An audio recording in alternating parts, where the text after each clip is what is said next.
Okay, take 3 on my vlog. Let's see if this one works. I have had a lot of trouble doing this. I recorded on YouTube yesterday, and when it was preparing for, like, using their, their software to do it straight from webcam, and as it was preparing for preview, it just disappeared. So later on in the day I recorded it again, and I watched the preview and everything was fine, and then once it was finished processing, as always, I watched the processed video as well, and for some reason it started out as a 13-minute video, but for some reason YouTube cut it off mid-sentence at 8 minutes, so I deleted it and now I'm trying again. So let's see if this one works, hopefully, fingers crossed. So first of all, on the list is competition. I had a competition going to create a beginning for my vlog, which I feel kind of naked without one, but I only have 20 subscribers and not one of them wanted to enter, so the competition is over. The prize that I was going to give, it was a little pendant made from a widow's mite. Well, I've sent that along in a package that my husband sent to the States, so I no longer am in possession of that one. Now today being the 21st of May, Saturday the 21st of May, well, it is here in Australia. I think that in some states, in some countries it may not yet be, but apparently tonight at 6 PM is the lecture. So if you haven't prepared for the zombie apocalypse yet, you'd better get cracking. If you don't know what you need to do to prepare, then head on over to the CDC. Yes, you heard me right, the CDC, Centre for Disease Control, because they have released a zombie preparedness pack which you can read, and that will help you with preparing for the zombie apocalypse or any other emergency. The only thing is they have left off weapons, which I think that for the zombie apocalypse the biggest essential would be weapons, because food ain't going to do you no good if you're a zombie. Home delivered shopping. Our local Woolworths has finally entered the internet age, and they have begun allowing online shopping, which is home delivered to your home. I have placed an order 2 days ago. I unfortunately missed out on all the delivery slots for yesterday, but it is due to be delivered today between 8 and 11, and it's now 9:30, so any time from now on. And it worked out a little bit more expensive for a couple of reasons. First of all, I usually shop at Coles. Here in Rockhampton, Woolworths is more expensive than Coles. Coles tends to be cheaper than Woolworths, so that put the price up a little bit itself. And then of course Woolworths online charges more than they do in store, and that's because, instead of being there and taking things off the shelves yourself, they're paying staff to do that for you. Because this was my first order, I got my delivery for free, but usually the delivery cost for the time slot tomorrow that I've got today is $13, and that's not too bad, because if I was buying in store, then I'd be spending that on fares and lunch and what have you. So, because as many of you know, our car just doesn't work because Earth cooked the engine. So what we've been doing is we've been traipsing in on the bus 2 to 3 times a week with our nanny trolley and getting what we could for the next few days, and then bringing it home, and then having to go back a few days later, and it's been a pain. So this online shopping is a real blessing for us. We will be getting a new car when we get our tax check. However, that's still a few months away. So we'll see how that goes. I've already had an email from them that one thing I ordered was out of stock, so that was one of my essentials too, 3 bags of frozen vegetables. So I'm going to have to send Butterfly up the road to get some of those. Because she's working today, so she can just go in a little bit early and get it. Okay, and the other thing I wanted to talk about is fracking.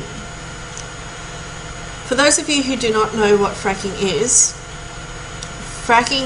it's to do with CSG, which is coal seam gas, and apparently what they do is they pour water and sand and a whole bunch of chemicals, most of which haven't even been tested. They pour it all down into the ground, and the pressure causes the coal seams to crack and release the gas. And then of course they have wells dug which catches the gas, and they then do whatever they do to process it and sell it on to us to use as gas.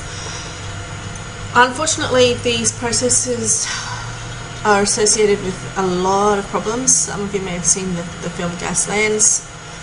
That is in regards to fracking in America, and over there they've had a lot of problems with water contamination, water that can be lit alight, which you wouldn't want to drink that. Contaminated air, like clouds of whatever toxic stuff that comes through. They've had people getting sick, things like neurological illnesses, cancers, headaches, fatigue, a whole bunch of other stuff. Homes have become unlivable, but because of all the mines on the homes, they can't actually sell them, so people are basically stuck there. A whole bunch of problems. There are countries in Europe that have already banned fracking because of the problems that it causes. Unfortunately, in Australia, we have this thing of anything that fails in America, we try it here. I don't know why. The politicians here don't seem to be interested in anything that succeeds in America. Just whatever fails in America, they immediately implement here, sometime within the next 10 years, usually quicker than that. So if you're looking at a movie like Gaslands and you're thinking, well, that's America, it's not going to happen here. Well, think again, it already is happening here. We've had fracking here in Queensland already, and we've already had problems associated with that. We've had farmers reporting contaminated water. We've had farmers reporting water that can be set alight. We've had farmers reporting a major drop in their bore water, and the gas companies are given all the rights. The politicians have given them the rights over the landholders. The gas companies can just walk onto your property, and you can't stop them. You cannot deny them access. If you do, you get in trouble. I'm not sure what the penalty is, whether it's jail time or a fine or what have you, but you are not permitted to deny them access. So they can basically just walk onto your land, do whatever assessments they want to. They can build the wells they want to, wherever they like. You can't stop them. There have been people charged for doing so, although, as I said, I don't know what the penalty was. The gas companies are offering minimal compensation, and that's in the ballpark of between $250 to about $1,500 per well, which, when you have a farm that's worth $800,000 to $2 million, that's nothing. And the banks still want their money, so you can't sell your property because of all the mines there. Nobody wants to buy it. The miners aren't giving you adequate compensation. The banks still want their money from your mortgage and whatever loans you've taken out to run your farms, and so these people are left with nothing. They've battled droughts, they've battled floods, they've battled whatever else the world throws at them, silly laws and what have you, and now they're left with nothing, and it must be so heartbreaking for them. And it's dangerous for us as well, because our main water supply in Australia is the Great Artesian Basin. Now in Australia, we're a very, very dry country. If our main water source, being the Great Artesian Basin, gets depleted too far or gets contaminated, then we could very well be left with no water. Now in America, fracking has led to animal deaths. There have been a lot of reports of sick and dying animals, and also plant life as well. And Australia has a very, very fragile ecology. That's one of the reasons we have such very strict quarantine laws, and therefore it doesn't take much to tip our ecology over. And if these things start happening here, then we could very well wind up with, you know, it could wipe out life in Australia. It's suicide, it really is, especially when, as I said, the Great Artesian Basin is in danger. Now, if you're sitting down there in your comfortable little city apartment and thinking, well, you know, that's just the farmers, they're all up there, I don't care, who gives a shit, you know, it's just them, I don't care. Well, guess what? It's happening there as well. It's already, they've already built wells in the Hunter Valley region, which is one of our main wine produce areas, and they've already put in an application to place a mine within metres of Warragamba Dam. And for those of you who live in Sydney, you will already know, and for those who don't live in Sydney, you may need to know that Warragamba Dam is Sydney's main water supply. If Warragamba Dam becomes contaminated, Sydney will have little to no water. And what are you going to do, Sydneyites? You're going to move interstate? It's happening in every state. You're going to become refugees and try and move overseas? Which country's going to take you? No one. No one wants them. Nobody wants the refugees, that's why they all come here. So, this is a huge issue for Australia. One of the biggest problems is that our politicians all have financial interests. Well, not all of them, but a lot of our politicians have financial interests in these companies. They don't have it in their own name, because then they'd have to declare it. They put it in. They put their investments in their spouse's name, their children's names, their siblings' names, their parents' names. So they've still got the financial interest, but it doesn't have to be declared as a conflict of interest, and they're still able to vote on what the companies are allowed to do and not allowed to do, and what laws they can get away with breaking. So this is a major issue, guys, that we really need to take a stand on. Please get out there. First thing you need to do is spread the message. Make people aware of what's happening, because a lot of people aren't aware that it's even happening in America, let alone that it's happening here in Australia. And the ones that are aware of what's happening in America may not realise that it is happening here as well. So we need to get the message out. Friends, neighbours, acquaintances, people you're chatting to on the bus stop, whatever, you've got to get this message out that this is happening. There is a group here in Australia called, I think it's called Lock the Gate or something like that. I'll put a link down below anyway. For those of you who aren't in Australia, I don't know what your equivalent group would be, but I'm sure one exists. Just try Googling it. The success of Gasland tells me that I'm sure that there will be lobby groups in just about every place in America that you could probably join. So